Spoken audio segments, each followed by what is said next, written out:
नमस्कार साथियों,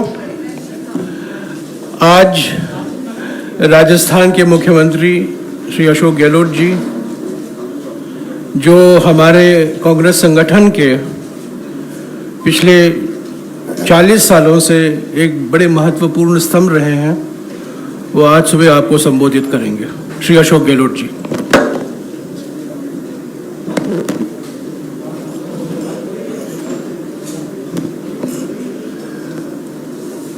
हमारे साथी जयराम रमेश जी और तमाम मेरे पत्रकार मित्रों, आप जो हालात देख रहे हैं देश में, वो चिंताजनक है। जिस रूप में एक तरफ राहुल गांधी जी को 5 दिन तक 50 घंटे पूछताछ की गई, वो भी आज तक कभी ऐसा हुआ नहीं। और राहुल गांधी ने भी जिस रूप से ईडी को फेस किया, वो भी बेमिसाल है। 50 घंटे लगातार पूछताछ करना, लंच में जाने से भी अलाउ नहीं करना, 12:30 पौने 1 बजे तक रात को रोके रखना, ये तमाम जो रिकॉर्ड बन रहे हैं पहली बार बन रहे हैं। और ईडी के अंदर भी और ईडी के बाहर भी जिस प्रकार पुलिस का रवैया था, वो भी बेमिसाल था। आज तक ऐसा रवैया पुलिस का कभी सामने नहीं आया। पॉलिटिकल मूवमेंट होते हैं और उसको फेस करती विपक्षी पार्टी है। ये पहली बार है कि पुलिस टारगेट कर करके कांग्रेस नेताओं को, विशेष रूप से महिला कांग्रेस की नेताओं को, हमारे वरिष्ठ नेताओं को चुन चुन करके उनके साथ मिसबिहेव किया गया। कई जगह पिटाई भी हो गई। और जिस प्रकार पूरे दिल्ली के बॉर्डर पे ले जाया गया उनको थानों के अंदर, रात को 12-1 बजे छोड़ा गया, ये तमाम पहली बार पुलिस का आतंक देख रहे हैं हम लोग। और ये एक चिंता की स्थिति है। मैं समझता हूँ ये पुलिस का रिहर्सल है देश के लिए कि जब तानाशाही आएगी पूरी तरह, तब किस प्रकार का व्यवहार होगा, किस प्रकार हमें करना है, उसका रिहर्सल करने का पुलिस को जो मौका दिया गया, वो बहुत खतरनाक है। ये कोई दुश्मनी नहीं होती है राजनीति के अंदर। अपना अपना काम करते हैं, पक्ष विपक्ष ले आते हैं, कोर्ट अरेस्ट देते हैं। जो विपक्ष होता है वो खुद अपना आप को समर्पित करता है अरेस्ट के लिए, उसको कहते हैं कोर्ट अरेस्ट। इस केस के अंदर खुद आगे आके हम गिरफ्तारी दे रहे थे, तो उनको व्यवहार वैसे ही करना चाहिए था जो आज तक होता आया है, सरकार किसी की नहीं हो। पहली बार है कि उनके साथ में दुश्मनों की तरह व्यवहार किया गया, जैसे कि देश के नागरिक नहीं हैं। वही माहौल देखने को मिला 5। मैं मीडिया के साथियों को धन्यवाद देना चाहूँगा, उनके मेहनत को, उनके हौसले को, क्योंकि उन्होंने भी 5 दिन तक जो संघर्ष देखा है जिस रूप में, और जो उनकी पिटाई भी हुई है कई जगह पर, दुर्व्यवहार भी हुआ है हमारे सामने, टीवी में देख रहे थे, इसमें सोशल मीडिया में देखा हमने। और तो और इतिहास में ऐसा भी कभी नहीं हुआ कि आप कांग्रेस के हेडक्वार्टर में जाके आप अंदर घुस जाए पुलिस और पिटाई करके बाहर लाए, मीडिया वालों को भी और आम लोगों को भी। ऐसा भी संभवतः कभी नहीं हुआ। और मैंने कहा कि ये फेडरल स्टेट हुए देश, सरकारें अलग अलग पार्टियों की होती है। अगर आपके दिल्ली के व्यवहार को देख करके राज्य सरकार में भी जो विपक्ष होता है वो बीजेपी होती है, आंदोलन करती, अभी भी आंदोलन किया राजस्थान के अंदर, तो क्या हम लोग भी आपकी तरह बीजेपी के जो हेडक्वार्टर स्टेट के अंदर है, उसके अंदर हमारी पुलिस घुसे, दुर्व्यवहार करे, कार्यकर्ताओं को पीट के बाहर निकाल दे, ये शोभा देता है क्या? अच्छा है क्या? ये कौन सी परंपरा पैदा कर रहे हैं लोग? बहुत खतरनाक की परंपराएं स्थापित कर रही है बीजेपी। इसलिए हम बार बार कहते हैं कि देश किस दिशा में जा रहा है। मैं बहुत गंभीरता से कहना चाहूँगा, 50 साल का मेरा अनुभव राजनीति का है। 42 साल मुझे पार्लियामेंट में आए हुए हो गए। 5 बार मैं मेंबर पार्लियामेंट रहा हूँ, 3 बार केंद्रीय मंत्री रहा हूँ, इंदिरा गांधी के साथ में, राजीव गांधी के साथ में, नरसिम्हा राव जी के साथ में। 3 बार मैं प्रदेश कांग्रेस का अध्यक्ष रहा हूँ, 3 बार AICC का महामंत्री रहा हूँ और 30 बार मुख्यमंत्री हूँ। ये मैं इसलिए मेरा बैकग्राउंड बता रहा हूँ कि वहाँ पर रिमाइंड करा दूँ कि मैं जो बोल रहा हूँ बहुत ही सोच समझ के बोल रहा हूँ। जो पूरा देश सुन रहा होगा, युवाओं को सुनना चाहिए विशेष रूप से। देश की दिशा में जा रहा है किसी को नहीं मालूम, देश की दिशा में जाएगा किसी को नहीं मालूम। इस रूप में आज ये पूरा मुल्क चल रहा है जो बहुत ही चिंताजनक स्थिति है। इसको हमें समझना पड़ेगा और इसका मुकाबला कैसे करें। जब तक जनता साथ नहीं देगी तब तक राजनीतिक पार्टियां अकेली कुछ नहीं कर सकती। जनता को सत्य का साथ देना चाहिए, सत्य का साथ देना चाहिए। और सत्य कांग्रेस के साथ में, क्योंकि कांग्रेस की प्रोग्राम, पॉलिसी और प्रिंसिपल इस संविधान के साथ में मिले हुए हैं। और मैं तो यहाँ तक कहूँगा कांग्रेस के जो प्रोग्राम, पॉलिसी या प्रिंसिपल है वो, और जो देश के स्थिति है हमारी, अलग अलग धर्म के लोग, अलग अलग जातीय वर्गों के लोग, अलग अलग भाषाओं के लोग यहाँ रहते हैं, इन सबको साथ लेके चलना एक बहुत बड़ी चुनौती होती है, जो आज तक 70 साल तक कांग्रेस चलती गई। इतने देश एक रहा, अखंड रहा, पाकिस्तान की तरह तानाशाही शासन नहीं आया। धर्म के नाम पे जो आज राजनीति चल रही है उसके लिए मैं विशेष रूप से कहना चाहूँगा, ये हमें रिमाइंड करना पड़ेगा आम जनता को भी कि धर्म के नाम पे ही आज़ादी के वक्त में 2 टुकड़े हुए थे देश के, हिंदुस्तान, पाकिस्तान बना था। तो पाकिस्तान तो एक धर्म के लोगों का मुल्क था, हमारा मुल्क सर्वधर्म समभाव की भावना वाला मुल्क था। तो क्या कारण है कि हम तो एकजुट रहे, एक अखंड रहे। चाहे इंदिरा गांधी जी ने जान दे दी, राहुल गांधी जी, राजीव गांधी जी के ज़माने में, राहुल जी तो बहुत बच्चे थे उस वक्त में, उन्होंने देखा अपनी दादी को भी और पिताजी की शहादत को देखा। तो राजीव गांधी जिस प्रकार शहीद हो गए, सरदार बेन सिंह जी ने नाबूद कर दिया उन्होंने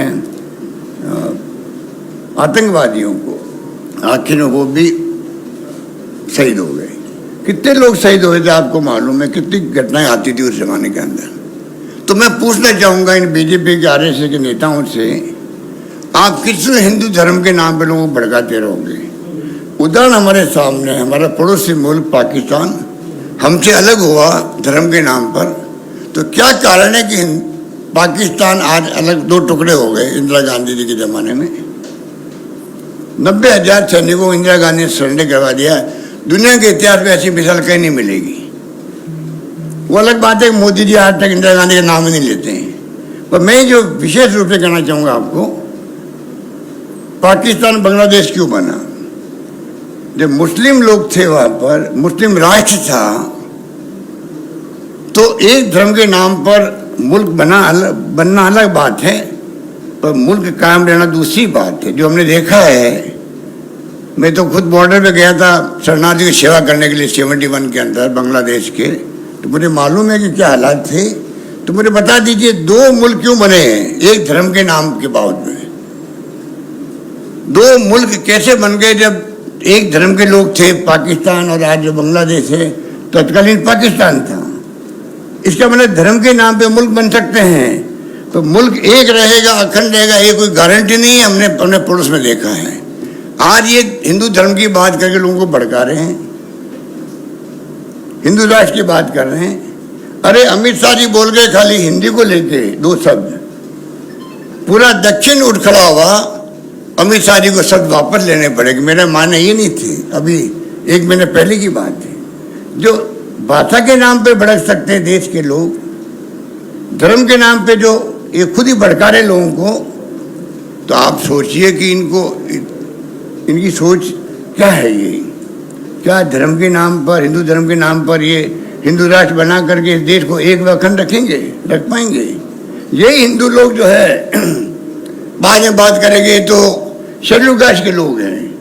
आज तो शेड्यूल कास्ट वालों को गुमराह किया जा रहा है, गले लगाया जा रहा है। आप भी हिंदू हो हमारी तरह, ट्राइबल को कहा जा रहा है आप हिंदू हो, पर इनकी आत्मा को पूछो। मैं बचपन से इनको वाच कर रहा हूँ जनसंघ के रूप में।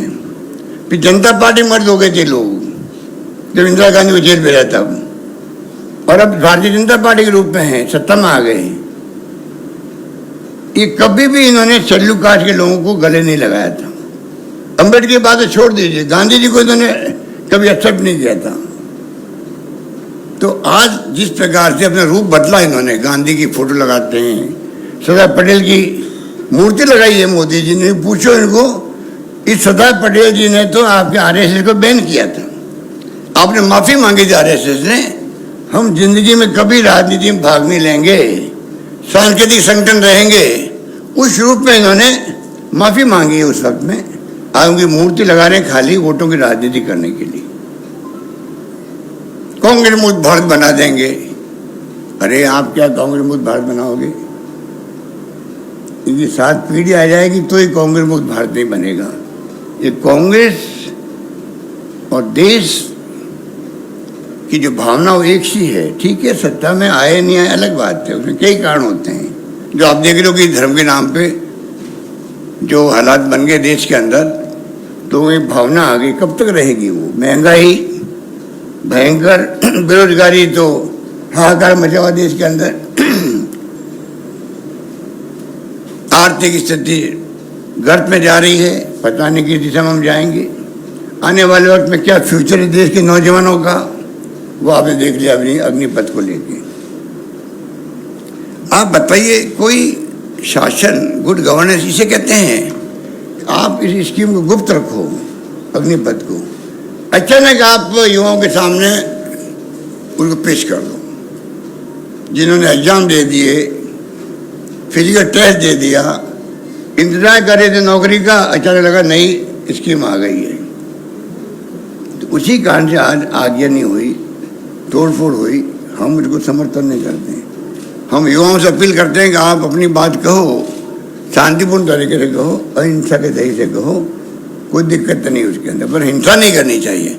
ये भड़का रहे उल्टा कि जिन्होंने भाग ले लिया आंदोलन में, उसको अग्निपथ के अंदर भर्ती नहीं करेंगे हम लोग, पुलिस सर्टिफिकेट मांगेंगे। तो ये युवाओं को भी भड़काने का काम कर रहे हैं।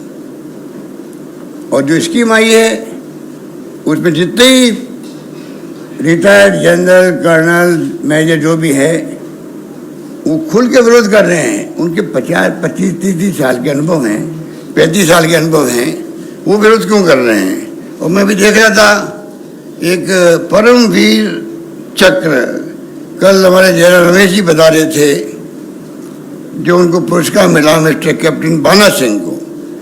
वो कह रहा, save the country, Agnipath scheme will badly damage us, India is going through a crucial stage, youngsters are the future of our motherland. इस देश को बचाइए, अग्निपथ योजना हमें बहुत अधिक नुकसान पहुंचाएगी। हमारा देश नाजुक स्थिति में पहुंच गया है, हमारे युवा देश का भविष्य है। संविधान की धज्जियां उड़ रही है, हम लोग सब चिंतित है। तो कहने को तो बहुत सारी बातें हैं, क्योंकि ये जो राहुल जी के सामने जो कुछ किया गया है, आप बताइए मुझे, जिस प्रकार राहुल गांधी को 5 दिन तक 50 घंटे जो बुलाया गया, ऐसा कभी आज तक हुआ क्या? और तो और बिना मनी लॉन्ड्रिंग के, बिना मनी लॉन्ड्रिंग के भी उस केस को बना रहे हैं, जबरदस्ती बना रहे हैं। जब कोई भी संगठन, जो हमारा एक अखबार था आज़ादी की 1937 में शुरू हुआ, 42 से 45 तक अंग्रेजों ने बैन लगा दिया इस अखबार पर। बचपन से हम नेशनल हेराल्ड को पढ़ता है और धीरे धीरे कमजोर होता गया। मैं कई लोगों को जानता हूँ जो उनके संवाददाता थे, 15 साल को तनख्वाह नहीं मिली, तब भी जुड़े हुए थे। करे जाए कहाँ, जाए तो जाए कहाँ। जैसे आप लोगों का भी देखा, अभी कोरोना के बाद में संकट आया, आपके कई मालिकों ने देश के अंदर किसी की छटनी कर दी, किसी की तनख्वाह कम कर दी। जिसको 80,000 तनख्वाह मिल रही है, 50 हो जाए तो फिर क्या बीतती है, आप सोच सकते हो सकता है आप में नहीं कोई लोग विक्टिम हो उसका, पर बोल नहीं रहे कि जाए तो जाए कहाँ, जाए तो जाए कहाँ वाली बात है। क्योंकि वो भी तो आजकल पत्रकारों के मालिक, अखबारों के मालिक भी तो आजकल तो अगर ज़्यादा ही कोई बोलता है तो ट्रांसफर पोस्टिंग वहाँ भी हो जाती है सरकार की तरह, तो सब चुप रहते हैं। तो वो अखबार जिसको हम वापस चालू करना चाहते थे, आप मर्म समझने की कोशिश कीजिएगा। मैंने खुद ने सोनिया मजबूत करना चाहिए, पुनः मजबूत करना चाहिए और हम अपनी बात ढंग से कह सकें, क्योंकि मीडिया वाले दबाव के अंदर है। देखो कि नहीं कह रहा हूँ, पूरे देश भर के पत्रकारों की, मीडिया वालों की अखबार वापस मजबूत बने। और वो तो ऐसी स्थिति तक 15-20 साल से तनख्वाह नहीं दे पा रहा है, तो पूरी स्कीम बनाएगी, वापस रिवाइव कैसे करें। 100 बार में किसी के टैक्स वैक्स जो है, बिजली पानी जो भी है, वो सब कुछ चुकाए गए, सरकार को चुकाए गए। नई कंपनी बनाई गई जिससे कि पूरी तरह मॉनिटरिंग हो सके, ढंग से निकल सके। इन्होंने चंदा देने वाले गुनाहगार है कांग्रेस को, पूरा चंदा आज बीजेपी को मिल रहा है। लूट रहे बीजेपी वाले देश को, एक तरफ करप्शन करके। आप बिलीव नहीं कर सकते, आरएसएस बीजेपी के नेता लोग, इनको मजा आ गया राज का। राज पहली बार मिला है, वाजपेयी के वक्त में इतनी छूट नहीं थी, अब पूरी छूट है लूटने की। जम के पैसा खा रहे हैं, जम के ये राजनीति कर रहे हैं, अपने ऑफिसर बना रहे हैं पूरे हिंदुस्तान के अंदर। 350 ऑफिस बन गए इनके। कर दिया इंडस्ट्रीज को, कुछ चंदा देने के तैयार नहीं, कांग्रेस को भी, नेशनल हेराल्ड को भी, यंग इंडिया कंपनी को भी, और उन स्थिति में चल रहा है। फिर भी संघर्ष करते करते आगे बढ़ते गए। इन्होंने क्रिमिनल केस करवा दिया, वो अलग जमानत हुई सोनिया जी की, राहुल जी की, जिसने सब कुछ त्याग दिया। सोनिया गांधी प्राइम क्लोज कर दिया करीब करीब इसको। इसी ईडी ने उस 15 के केस को वापस आप 7 साल 8 साल बाद वापस ला के रिवाइव कर रहे हो और बुला के आप बयान ले रहे हो। कल वो अभिषेक मनु सिंह भी कह रहे थे एफआईआर तक दर्ज नहीं हुई इसके अंदर। आप 5 दिन तक 50 घंटे बैठाओगे एक नागरिक को। राहुल गांधी कितने बड़े नेता हमारे पार्टी के, एक नागरिक तो है देश के। जहाँ ईडी छापा डाल रही है वहाँ क्या स्थिति बनती होगी। इन स्थिति में हम चल रहे हैं। इसलिए मैं कहना चाहूँगा कि मैं माफ़ी चाहता हूँ, कुछ मैंने लंबा बोल गया हूँगा, पर मेरे दिल की भावना बहुत सारी है। रोज आप देखते हो मैं बोलता रहता हूँ मीडिया के अंदर, कहने की आवश्यकता नहीं है, पर आप मीडिया हूँ बचपन से आप लोगों को। मुझे खुशी है कि आपने दमखम के साथ में 5 दिन तक कभी इस पूरे माहौल के अंदर आपने अपनी भूमिका निभाई। यही बात करता मैं अपनी बात समाप्त करता हूँ। और मेरे सामने घड़ी रख दी गई है, ये जनरल सेक्रेटरी इंचार्ज है, इनका हुक्म मानना पड़ता है। घड़ी रखी नहीं, आधा मिनट मैंने बात अपनी खत्म की नहीं, बस माफ कीजिए।